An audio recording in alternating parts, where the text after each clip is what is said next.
Hi friends, welcome to my channel. ఇక Saraswati madam Babji నుండి తప్పించుకొని పరిగెడుతూ వస్తూ ఉండగా కళ్ళు తిరిగి పడిపోతుంది. ఒక చెట్టు కింద పడిపోతుంది సరస్వతి మేడం. ఇక చుట్టూ జనాలందరూ సరస్వతి మేడం చుట్టూ చేరతారు. అక్కడ ఉన్న వాళ్ళందరూ ఆవిడని స్పృహలోకి తీసుకురావడానికి ట్రై చేస్తూ ఉంటారు. కానీ ఆవిడ స్పృహ తప్పిపోయే ఉంటుంది.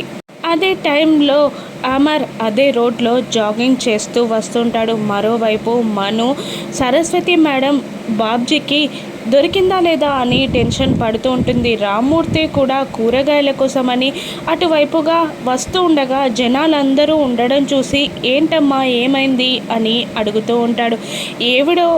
ఎవరో తెలియదు బాబాయ్, పాపం కళ్ళు తిరిగి పడిపోయింది అని అక్కడున్న ఒక ఆవిడ చెప్తూ ఉంటుంది రామ్మూర్తికి. అయ్యో పాపం, డాక్టర్ వచ్చే వరకు ఈవిడని మా ఇంట్లో ఉంచుకుంటాను, మా ఇంటి వరకు కాస్త సాయం పట్టండమ్మా అని రామ్మూర్తి అడుగుతూ ఉంటారు.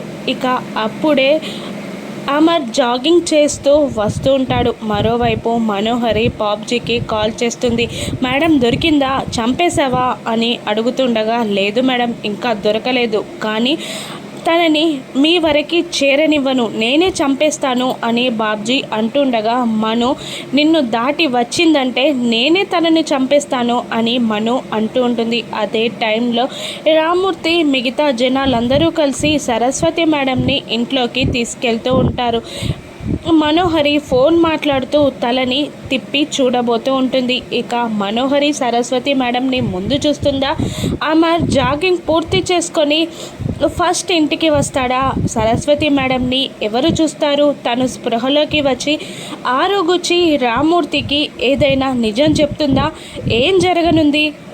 మనుయే ఆరుని చంపిందన్న నిజం బయటపడనుందా? రాను ఎపిసోడ్స్లో చూద్దాం. Thank you for watching.